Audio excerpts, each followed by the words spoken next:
जळगावमध्ये ठाकरेंच्या शिवसेनेला मोठा धक्का बसलाय। ठाकरेंच्या शिवसेनेचे माजी खासदार उन्मेष पाटील यांनी मशाल सोडून धनुष्यबाण हाती घेण्याचा निर्णय घेतलाय। आज त्यांचा पक्षप्रवेश होणार आहे। मात्र त्यापूर्वी उन्मेष पाटील यांची एक क्लिप सध्या जोरदार व्हायरल होतीये। या क्लिपवरती भाजपा आमदार मंगेश चव्हाण यांनी आक्षेप घेतलेला आहे। याबाबत वरिष्ठांकडे तक्रार करणार असल्याचं चव्हाण म्हणाले। दरम्यान या ऑडिओ क्लिपमध्ये भाजपा विरोधामध्ये काम करण्याचं आवाहन आमदार मंगेश चव्हाणांनी केलंय। त्याची ही ऑडिओ क्लिप सध्या जोरदार व्हायरल होतीये। ते ही भूमिका घेता आहेत की अपना एजेंडा क्लियर है कि अपने को बीजेपी के अगेंस्ट काम करना है। हे वक्तव्य आहेत चाळीसगावचे उन्मेष पाटलांची। मला या संदर्भात खरं तर मित्रपक्ष म्हणून स्वाभाविक कोणी त्यांनी त्यांचे पक्ष वाढवावे याबद्दल आमचं काही दुमत असण्याचं कारण नाही, परंतु एखाद्याला प्रवेश देत असताना त्या प्रवेशाचीच भूमिका अपना एजेंडा क्लियर है, बीजेपी के अगेंस्ट काम करना है असे मुस्लिम कार्यकर्त्यांना चिथावणी देऊन एकत्र करण्याचं काम हे शिंदे साहेबांच्या परवानगीने होतंय का? युगेंद्र पवार पुन्हा एकदा राजकारणामध्ये सक्रिय झाल्याचे चित्र पाहायला मिळत आहे। त्यांनी बारामती तालुक्यातील जिरायती भागामध्ये पाणी समस्येच्या पार्श्वभूमीवरती जानाई शिरसाई योजनेची पाहणी केली आहे। उन्हाळ्यामध्ये पिण्याच्या आणि शेतीच्या पाण्याची अडचण निर्माण होऊ नये यासाठी त्यांनी हा पाहणी दौरा केला। यावेळी शेतकऱ्यांशी संवाद साधत त्यांच्या समस्या जाणून घेतलेल्या असून यंदा जिरायती भागामध्ये पाणी टंचाई होणार नाही असं आश्वासन युगेंद्र पवारांनी दिलं आहे।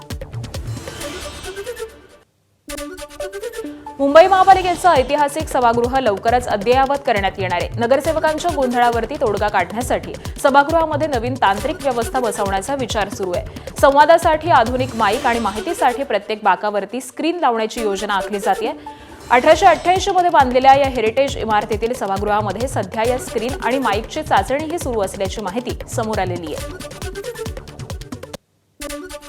कोल्हापूरकरांसाठी एक आनंदाची बातमी आहे। कोल्हापूर शहरातील शेंडा पार्क परिसरामध्ये आयटी पार्क उभारण्याचा मार्ग मोकळा झालेला आहे। मुख्यमंत्री देवेंद्र फडणवीस यांच्या अध्यक्षतेखाली झालेल्या राज्य मंत्रिमंडळ बैठकीमध्ये महत्त्वाचा निर्णय घेण्यात आला। आयटी पार्कसाठी एआयडीसीला सुमारे 34 हेक्टर जागा ही देण्याचा प्रस्ताव मंजूर करण्यात आलेला असून महसूल मंत्री चंद्रशेखर बावनकुळे यांचा प्रस्ताव देखील मान्य करण्यात आलेला आहे।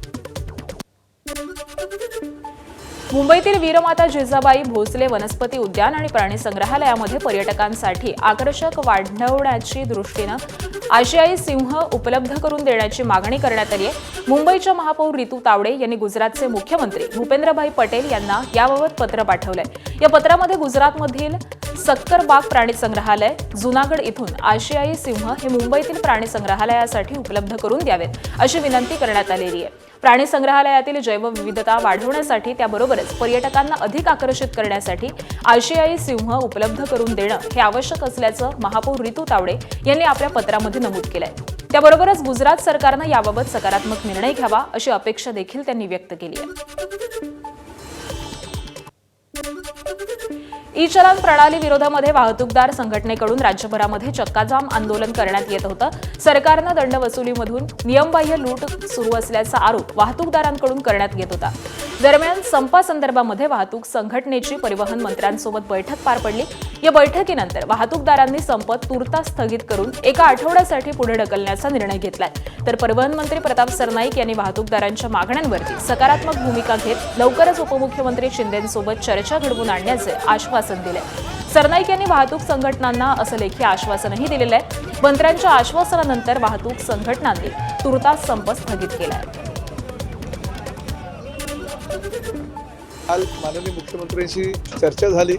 चर्चेअंती जी समिती आम्ही नेमली होती त्या समितीचा अहवाल जो प्राप्त झाला आहे त्यावर पोलीस खातं आणि वाहतूक खातं म्हणजे आरटीओ डिपार्टमेंट यांचे समन्वय साधून अधिकाऱ्यांसह माननीय मुख्यमंत्र्यांनी परिवहन मंत्र्यांबरोबर एक बैठक घ्यावी आणि त्या बैठकीमध्ये योग्य तो निर्णय घ्यावा अशी विनंती केली आणि माननीय मुख्यमंत्र्यांनी ती विनंती मान्य केलेली आहे। त्यामुळे अधिवेशन संपल्यानंतर ताबडतोब त्या संदर्भात एक बैठक घेऊन वाहतूकदारांमध्ये आणि शासनामध्ये समन्वय साधण्याची भूमिका माझी राहील अशा प्रकारचं पत्र मी आत्ताच वाहतूकदार संघटनेच्या प्रतिनिधींना देतोय, जेणेकरून त्यांना आताही माझं आव्हान राहील की आपण जो पुकारलेला संप तो मागे घ्यावा। दररोजच्या वाहतूक कोंडीमुळे भिवंडीकर हे चांगलेच हैराण झाले. दरम्यान भिवंडीतील वाहतूक कोंडीवरती तोडगा काढण्याबाबत स्थानिक पालिका प्रशासन आणि वाहतूक पोलीस यांच्या उपाययोजना कुचकामी ठरत असल्याचं दिसून येत आहे. अशातच वाहतूक कोंडी संदर्भामध्ये भिवंडीचे महापौर नारायण चौधरी यांच्या अध्यक्षतेखाली बैठक पार पडली. या बैठकीमध्ये वाहतूक समस्येवरती पालिका आणि वाहतूक पोलिसांनी संयुक्तिक मार्ग काढावा अशा सूचना देण्यात आल्या. शहरामध्ये पार्किंग झोन नसल्यामुळे त्याबरोबरच रस्ते आणि उड्डाणपूल अवजड वाहनांसाठी बंद असल्यामुळे वाहतूक कोंडी होत असून त्यास अटकाव घालण्यासाठी पालिका आणि वाहतूक पोलीस प्रशासन यांनी संयुक्त कारवाई करण्याचा निर्णय घेण्यात आला आहे. कोल्हापूर जिल्ह्याची जीवनदायी म्हणून ओळख असलेली पंचगंगा नदी पुन्हा एकदा प्रदूषणाच्या विळख्यामध्ये सापडली आहे. विशेषतः शिरोळ तालुक्यामध्ये या प्रदूषणाचा प्रश्न गंभीर बनलेला असून नदीपात्रात जलपर्णीचा विळखा पाहायला मिळतोय. या प्रदूषणामुळे पंचगंगा नदीकाठच्या 99 गावातील नागरिकांच्या आरोग्याचा प्रश्न हा गंभीर बनलाय. तसंच शेतीच्या पाण्याचा प्रश्न देखील निर्माण होत असून शेतकरी दुहेरी संकटामध्ये सापडलेत. प्रदूषण थांबवण्यासाठी वारंवार पाठपुरावा करून देखील प्रशासनाकडून त्याची दखल घेतली जात नसल्यानं आता या पारची लढाई करणार असल्याचा इशारा या पंचगंगा नदी काठावरील गावातील ग्रामस्थांनी दिलेला आहे. बदलापूर स्त्रीविष तस्करी प्रकरणामध्ये अटक सत्र सुरूच आहे. याच प्रकरणी जळगाववरून अटक केलेल्या सतीश चौधरीला न्यायालयानं 4 दिवसांची पोलीस कोठडी सुनावली आहे. सतीश चौधरी हा कागदपत्र बदलून डोनरची अनेक वेळा नव्यानं ओळख निर्माण करायचा. एका ॲपमध्ये तो डोनरचं आधार कार्ड आणि इतर कागदपत्र एका क्लिकवरती बदलत असल्यामुळे एक डोनर अनेक वेळा स्त्रीबीज तयार करणं सोपं जात होतं. स्त्रीबीज तस्करी प्रकरणी बदलापूर पोलिसांनी आतापर्यंत 4 एजंट महिला, एक फार्मासिस्ट, डॉक्टर आणि कागदपत्रांमध्ये हेराफेरी करणारा मास्टर माइंड अशा एकूण 7 जणांना बेड्या ठोकल्या. नागपूरमधील एसबीएल कंपनीतील स्फोटाप्रकरणी प्राथमिक चौकशी पूर्ण झालेली आहे. संबंधित कंपनी तात्पुरती बंद करण्यात आल्याचं जिल्हाधिकाऱ्यांनी सांगितलंय. तसंच पेसो अंतर्गत येणाऱ्या सर्व कंपन्यांना आवश्यक दुरुस्त्या करण्याच्या सूचनाही देण्यात आल्या. दरम्यान मृत कामगारांच्या कुटुंबियांना कंपनीकडून प्रत्येकी 75 लाख रुपयांची मदत देण्यात येणार असून उर्वरित शासकीय मदत देखील लवकरच दिली जाणार आहे. एसबीएल कंपनीमध्ये जो स्फोट झाला त्याच्यामध्ये ते 25 किलोच्या वरचं असल्यामुळे ते पेसो आणि डिशकडे येत असतं. 25 किलोच्या खालचे आम्ही ऑलरेडी जेव्हा घटना घडली होती मी स्वतः कमिटी बनवून आम्ही त्या बंद करून टाकल्या. CM सरांनी आणि पालकमंत्री महोदयांनी मिटिंग घेऊन ते सांगितलेलं आहे की या सगळ्या ज्या पेसो खालच्या ज्या कंपन्या आहेत त्याचं काहीतरी नवीन SOP बनवायला पाहिजे. त्याचं डायरेक्शन त्यांनी विभागीय आयुक्त मंडळाला पण दिलेलं आहे. ते कमिटी बनवून काय करेक्शन्स करू शकतो, काय नवीन SOP आपण त्याच्यामध्ये आणू शकतो. पेसो आणि डिशला अजून काही SOP बनवता येईल का, त्याच्यामध्ये काय ॲडिशनल चेकलिस्ट टाकता येईल का, ते अभ्यास करण्यासाठी आम्हाला सांगितलेलं आहे. कारण हे पेसोचा ॲक्ट सेंट्रल असल्यामुळे त्यांची आपल्याला मदत लागणार आहे आणि डिझास्टर ॲक्टमध्ये आपण काही अटी शर्ती घालू शकतो काय, त्याचा पण आपण विचार याच्यामध्ये करणार आहे. ठाणे रेल्वे स्थानक परिसरामध्ये मोठ्या प्रमाणात अनधिकृत ऑनलाईन गेमिंगचा भांडाफोड करण्यात आलाय. आमदार निरंजन डावखरे यांनी विधान परिषदेमध्ये अनधिकृत ऑनलाईन गेमिंगबाबत लक्षवेधी मांडल्यानंतर समाजसेवक महेश मोरे यांनी भांडाफोड केलाय. रेल्वे स्थानक परिसरामध्ये सुरू असलेल्या अनधिकृत प्रकरणावरती प्रशासन काय पावले उचलणार असा सवाल समाजसेवक महेश मोरे यांनी उपस्थित केलाय. तर ऑनलाईन गेमिंगमुळे तरुणाईंची आर्थिक फसवणूक करत असल्याचा आरोप देखील त्यांनी केलाय. अख्खा पगार इथे घालायचा आशेने की आज माझे 10,000चे 20,000 होतील आणि भिकारी होऊन घरी जायचं आणि मग टेन्शनमध्ये आत्महत्या करायची. हे सर्वसामान्य माणसांना सरकारने दिलेलं गिफ्ट आहे तुमचं. हे सरकारने दिलेलं गिफ्ट आहे तुमच्यासाठी. आणि लक्षवेधीमध्ये आमदार, स्थानिक आमदार लक्षवेधीमध्ये विषय घेतात तरी पण यांना कसली भीती राहिलेली नाहीये. पोलीस प्रशासनाला काय सांगाल? पोलीस प्रशासनाचं लक्ष नसेल, जादूचं असेल, हे दिसत नाही नगरी त्यांना. लक्ष नसेल की लक्ष घालत नाहीत मुद्दामून, कारण डोळ्यावरती त्यांच्या चिटकवलेत. नाशिकच्या इगतपुरीतून धक्कादायक आणि संतापजनक घटना समोर आली आहे. 10वीच्या विद्यार्थ्यांनी 5वी ते 7वीच्या विद्यार्थ्यांवरती अनैसर्गिक कृत्य केल्याची घटना समोर आल्यानं एकच खळबळ उडाली होती. या प्रकरणी 8 बालकांना पोलिसांनी ताब्यात घेतलेलं असून अधीक्षकावरती गुन्हा दाखल करण्यात आला आहे. रॅगिंगच्या नावाखाली 10वीच्या विद्यार्थ्यांनी 5वी आणि 7वीच्या विद्यार्थ्यांवरती अनैसर्गिक कृत्य केल्याचा धक्कादायक प्रकार हा समोर आलेला होता. या प्रकरणी पोलिसांनी देखील गुन्हा दाखल करण्यास टाळाटाळ केल्याचा आरोप करण्यात आलेला होता. मात्र पोलिसांनी 8 बालकांना ताब्यात घेतलेलं असून संबंधित अधीक्षकावरती देखील गुन्हा दाखल करण्यात आलाय. वसतिगृहामध्ये राहणारे 5वी ते 10वीचे विद्यार्थी, याच्यामधील 10वीच्या विद्यार्थ्यांनी 5वी, 6वी आणि 7वी, 8वीच्या विद्यार्थ्यांवर रॅगिंगच्या माध्यमातून अनैसर्गिक लैंगिक अत्याचार केलेले आहेत. अशा स्वरूपाची माहिती विद्यार्थ्यांनी त्यांच्या रेक्टरला सांगितली, रेक्टरने त्यांच्या वडिलांना सांगितली आणि वडिलांनी आमच्याकडे येऊन फिर्याद दिलेली आहे. आतापर्यंत यामध्ये 8 विधी संघर्ष बालक मिळालेले आहेत आणि याच्यामध्ये 6 विक्टीम मिळालेले आहेत. अधिकचा तपास इगतपुरी पोलीस स्टेशनचे प्रभारी अधिकारी आणि त्यांची टीम करत आहे. वर्धा जिल्ह्यातील तळेगाव श्यामजी पंत इथे प्राथमिक आरोग्य केंद्रातील डॉक्टरांना मारहाण केल्याची घटना समोर आली आहे. वैद्यकीय अधिकारी डॉक्टर संकेत चंद्रशेखर रावेकर यांना रात्रीच्या वेळी मारहाण झाल्याचा आरोप आहे. या घटनेनंतर जिल्हा आरोग्य विभागातील डॉक्टर आणि कर्मचारी एकत्र आले आणि संताप व्यक्त करण्यात आला. त्याबरोबरच मारहाण करणाऱ्या आरोपींवरती कठोर कारवाई करण्याची मागणी आरोग्य कर्मचाऱ्यांकडून करण्यात येते. हिंगोलीत एका अल्पवयीन गतिमंद मुलीवरती तिच्या वडिलांनीच अत्याचार केल्याची धक्कादायक घटना समोर आली आहे. हिंगोलीच्या शिराळा इथं ही संतापजनक घटना घडलेली असून पीडित मुलगी 4 महिन्यांची गर्भवती असल्याची माहिती मिळते. पोलिसांनी DNA चाचणीच्या आधारे तपास केलेला असता पीडित मुलीच्या वडिलांनीच अत्याचार केल्याचं उघडकीस आलंय. या प्रकरणी कुरुंदा पोलिसांनी आरोपीला अटक केली आहे. धुळ्याच्या साक्री तालुक्यातील हनुमंतपाडा इथं 22 वर्षीय तरुणानं तरुणीच्या काकांची हत्या केली आहे. तरुणीशी बोलण्याच्या वादामधून हत्या केल्याची माहिती आहे. दत्तू गवळी आणि आरोपी यांच्यामध्ये शाब्दिक वादानंतर झटापट झाली, ज्यामध्ये दत्तू गवळीला डोक्याला जबर मार लागल्यामुळे त्याचा मृत्यू झालाय. आरोपी किसन साबळेला पोलिसांनी ताब्यात घेतलेला असून पुढील तपास पोलीस करतायत. नाशिक शहरातील लेखानगर परिसरामध्ये होळी धुलीवंदन सणासाठी गोवऱ्या विक्रीसाठी आलेल्या 4 महिलांना मुलं चोरणारी टोळी समजून नागरिकांनी पकडल्याची घटना घडली आहे. अंबड पोलिसांनी तातडीनं घटनास्थळी दाखल होत महिलांची चौकशी केली आणि यावेळी दरवर्षी होळी निमित्तानं गोवऱ्या आणि लाकडं विक्रीसाठी या महिला येत असतात आणि त्यांच्यासोबत असलेली मुलं ही त्यांचीच आहेत असं महिलांनी सांगितलंय. अहिल्यानगरच्या शेवगाव तालुक्यातील हॉटेल राजयोग इथून 3 बांगलादेशी महिलांना पोलिसांनी ताब्यात घेतलंय. संबंधित हॉटेलमध्ये वेश्या व्यवसाय सुरू असल्याची माहिती अहिल्यानगर पोलिसांना मिळाली होती. या माहितीच्या आधारे छापा टाकत ही कारवाई करण्यात आली आहे. तर या प्रकरणी 6 जणांविरोधामध्ये पिटा कायद्यानुसार शेवगाव पोलिसांमध्ये गुन्हा दाखल करण्यात आलाय. भिवंडी शहरातील अनधिकृत पाणी कनेक्शनवरती महानगरपालिकेनं कारवाई केली आहे. नारपोली पोलीस स्टेशन जवळील चौथानी कंपाऊंड परिसरामध्ये मनपाच्या पाणी विभागाच्या पथकानं अवैधपणे टाकलेल्या पाईपलाईन्सवरती कारवाई केलेली आहे. या पाईपलाईन्सद्वारे काही व्यक्तींनी डाईंग आणि सायझिंग उद्योगाला बेकायदेशीरपणे पाणी पुरवठा सुरू केलेला होता आणि ज्यामुळे महानगरपालिकेला मोठ्या प्रमाणामध्ये महसूल नुकसान होत होतं. पूर्वी या परिसरामध्ये एका गाळ्यामधून 5000 लिटर क्षमतेच्या 7 पाणी टाक्या जप्त केल्या होत्या. त्या अवैध पाणी साठवणूक आणि पुरवठ्यासाठी वापरल्या जात होत्या. महानगरपालिकेनं पुढील काळात देखील अनधिकृत पाणी कनेक्शनवरती कठोर कारवाईची सूचना दिलेली आहे. नवी मुंबईतील कोपरखैरणे परिसरामध्ये कोचिंग क्लासेसचा स्लॅब अचानक कोसळला. यामध्ये जवळपास 20 विद्यार्थी अडकल्याची माहिती मिळाली होती. मात्र अग्निशमन दल आणि पोलिसांनी सगळ्या 20 विद्यार्थ्यांची सुखरूप सुटका केली. दरम्यान घटनेमध्ये 2 मुलं आणि एका शिक्षकाला किरकोळ दुखापत झाली. मात्र सगळेच जण हे सुखरूप आहेत.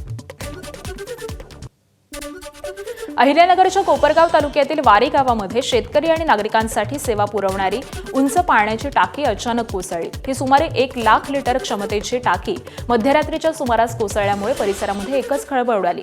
मात्र सुदैवानं कुठलीही जीवितहानी झाली नाही. 2015-16 मध्ये बांधलेली ही टाकी अवघ्या 10 वर्षांमध्येच पत्त्यासारखी कोसळल्यामुळे बांधकामाच्या गुणवत्तेवरती प्रश्नचिन्ह उपस्थित झालंय. मीरा भाईंदरमधील उड्डाणपुलाच्या डिझाईनवरून ट्रोलिंग होत असताना आता भाईंदर इथल्या सार्वजनिक शौचालयाची डिझाईन सोशल मीडियावरती चर्चेत आली आहे. हे शौचालय 2007 साली स्वच्छ भारत अभियान अंतर्गत MMRDA कडून उभारण्यात आलेलं होतं. शौचालयामध्ये बसवलेले 4 स्टेनलेस स्टील कमोड एकमेकांच्या जवळ आहेत आणि प्रत्येक युनिटसाठी स्वतंत्र दरवाजा किंवा पूर्ण पार्टिशन व्यवस्था नाही. पालिकेनं सांगितलेलं आहे की ही व्यवस्था लहान मुलांसाठी आहे, परंतु नागरिकांच्या मते लहान मुलांसाठी शौचालय असल्यास अधिक संवेदनशीलता आणि काळजी घेणं आवश्यक आहे. नागरिकांनी या डिझाईनबाबत MMRDA कडून टीका केलेली असून सुधारणा करण्याची मागणीही केलेली आहे. नाशिकच्या येवल्यामध्ये तालुका काँग्रेस कमिटीच्या वतीनं तहसील कार्यालयासमोरच शेतकऱ्यांसाठी प्रतिकात्मक धरणे आंदोलन करण्यात आलं. आंदोलनामध्ये कांद्याला प्रति क्विंटल 3000 रुपये हमीभाव द्यावा आणि आजपर्यंत विक्री झालेल्या कांद्यास प्रति क्विंटल 1500 रुपये अनुदान स्वरूपामध्ये द्यावं अशी मागणी करण्यात आली. त्याबरोबरच शेतकऱ्यांना संपूर्ण कर्जमाफी मिळावी आणि कांद्यासह इतर शेतीमालासही योग्य बाजारभाव मिळावा अशी मागणी देखील आंदोलनाद्वारे व्यक्त करण्यात आली आहे. शेतकऱ्यांच्या हक्कांसाठी टिमक्या वाजवून सरकारला जाग करण्याचा हा प्रयत्न करण्यात आला. यवतमाळ जिल्ह्यातील ग्रामीण भागामध्ये उन्हाळ्यात पिण्याच्या पाण्याची टंचाई टाळण्यासाठी जिल्हा प्रशासनानं विशेष नियोजन केलंय. जिल्ह्याच्या 877 गावांमध्ये 1400 उपाययोजना प्रस्तावित केलेल्या असून यासाठी 15,14,61,00,000 रुपयांचा पाणी टंचाई आराखडा तयार करण्यात आलाय. जलजीवन मिशन अंतर्गत काही कामं ही अपूर्ण असल्यामुळे मार्च ते मे महिन्यामध्ये अनेक गावांना पाणी टंचाईला सामोरं जावं लागतं आणि यामध्ये खासगी विहिरी अधिग्रहण, टँकर, बैलगाडीनं पाणी पुरवठा, विंधन विहीर कार्यक्रम आणि नळ योजना दुरुस्ती यासारख्या उपाययोजना करण्यात येणार आहेत. तालुकास्तरीय जी कमिटी आहे त्यांची शिफारशीचा समावेश करून आपलं जिल्हास्तरीय पाणी टंचाई आराखडा बनवलेला आहे. त्यामध्ये टंचाईसाठी जे जे काम अफेक्टेड होणार आहे त्या गावांमध्ये आपण उपाययोजना प्रस्तावित केलेली आहे. ते शासन मान्यतेसाठी आपण फॉरवर्ड केलेली आहे.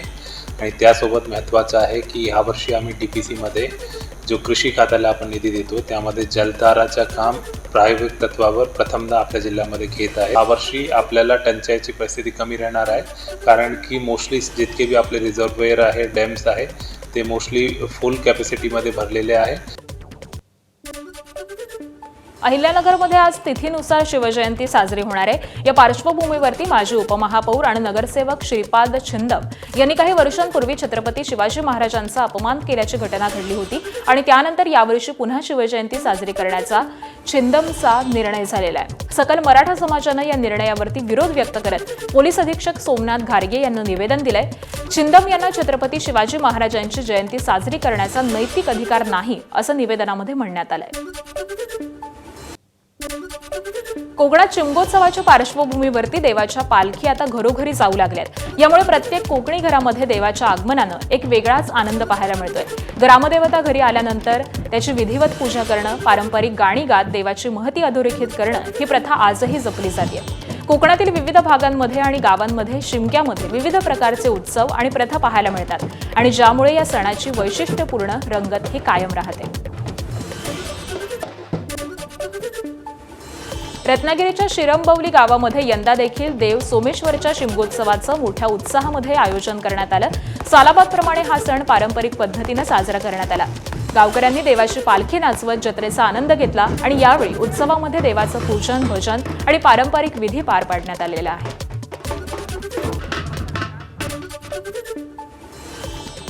भारतीय वायुसेनेचं एक सुखोई फायटर जेट गुरुवारी आसाममध्ये अचानक रडारवरून गायब झालं. अधिकाऱ्यांच्या माहितीनुसार विमानाचा रडार संपर्क तुटल्यानंतर तात्काळ शोध आणि तपास प्रक्रियाही सुरू करण्यात आली.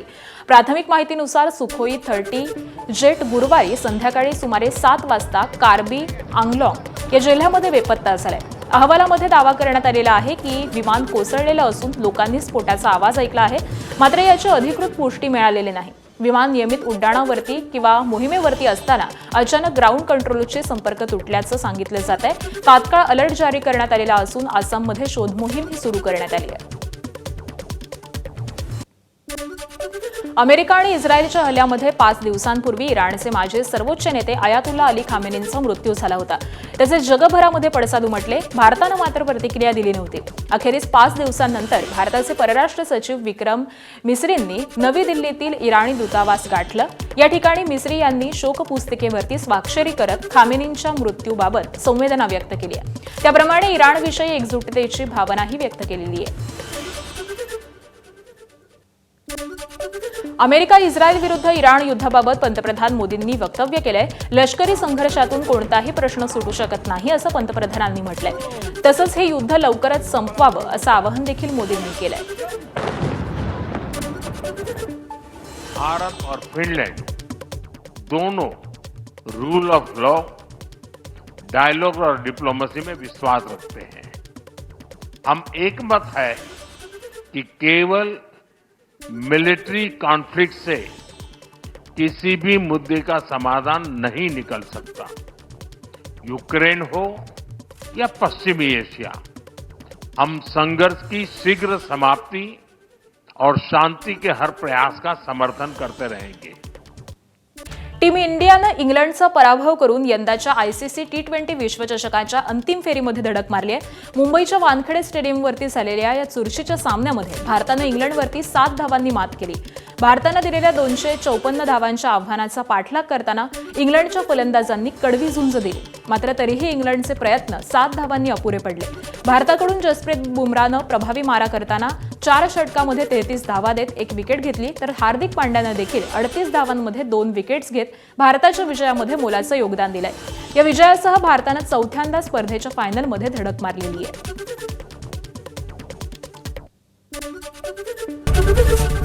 एबीपी माझा, उघडा डोळे बघा नीट.